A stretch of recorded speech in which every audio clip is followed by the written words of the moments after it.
বরাবরই রাজনীতিতে সক্রিয় ভূমিকা পালন করেছেন বর্ষিয়ান কংগ্রেস নেতা প্রদীপ ভট্টাচার্য। রাজ্যসভার সাংসদ সহ রাজনীতির ময়দানে বহু গুরু দায়িত্ব সামলেছেন বিভিন্ন সময়ে। কেমন ছিল তার ছেলেবেলা বা যৌবনকাল, এবার সেই স্মৃতি কথায় বইয়ের পাতায় ফুটিয়ে তুললেন তিনি। রবিবার প্রকাশিত হলো তার নতুন বই জীবন প্রত্যুষ।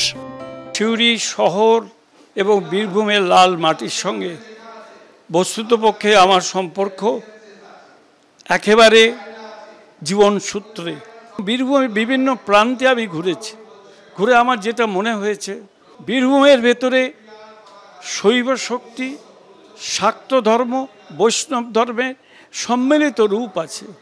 তারাপীঠের মন্দির যেমন আছে, জয়দেব তেমনি আছে, তেমনি মুসলমান ভাইদের পাথর চাপড়ি আছে। এই যে একটা সম্মিলিত রূপ, এটা বাংলার খুব কম মাটিতেই আপনি পাবেন। সেটা আমি যতটা পেরেছি তুলে ধরবার চেষ্টা করেছি। রবিবার সেন্ট্রাল অ্যাভিনিউয়ের ভারত সভায় প্রকাশিত হয় তার চতুর্থ বইটি। উপস্থিত ছিলেন ভারত সভার সভাপতি ও অধ্যাপক অনিল রায়, ভারত সভার সাধারণ সম্পাদক মানিক চন্দ্র দলুই, সাহিত্যিক অমল মিত্র এবং শঙ্কর কুমার নাগ। ঐশী মুখোপাধ্যায়ের রিপোর্ট, এবিপি আনন্দ, কলকাতা।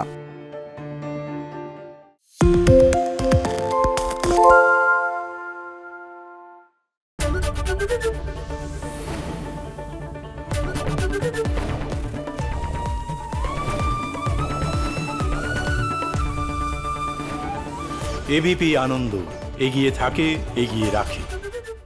পালিয়েছি তাই নাকি? রাত্রে বাংলা গুজব চায় না, বাংলা খবর চায়।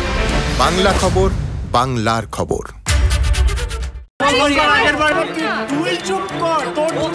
বাংলা ঝামেলা চায় না, বাংলা খবর চায়। বাংলা খবর, বাংলার খবর। বাংলা চেঁচামেচি চায় না, বাংলা খবর চায়। বাংলা খবর, বাংলার খবর। আরে চাটা দে। এই আমার একটা চা দেন। কি হলো আমারটা? বাংলা পক্ষপাত চায় না, বাংলা খবর চায়। বাংলা খবর, বাংলার খবর। সত্য অন্তহীন, সত্যের খোঁজও তাই, সত্য সন্ধানে তাই আমরা অক্লান্ত, অকুতভয়। এবিপি আনন্দ নতুন ভাবনার প্রতীক, যা মনে মুক্ত, তথ্যে যুক্ত এবং যাবতীয় সীমানার বাঁধন থেকে মুক্ত।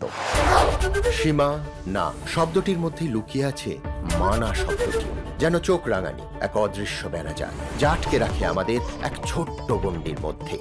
একমাত্র সঠিক খবরই গড়ে তুলবে এক মুক্ত সমাজ। সেই জগৎ গড়ার লক্ষ্যে কোনো সীমানার ঠুকুটি আমরা মানব না। এবিপি আনন্দ, এগিয়ে থাকে, এগিয়ে রাখে।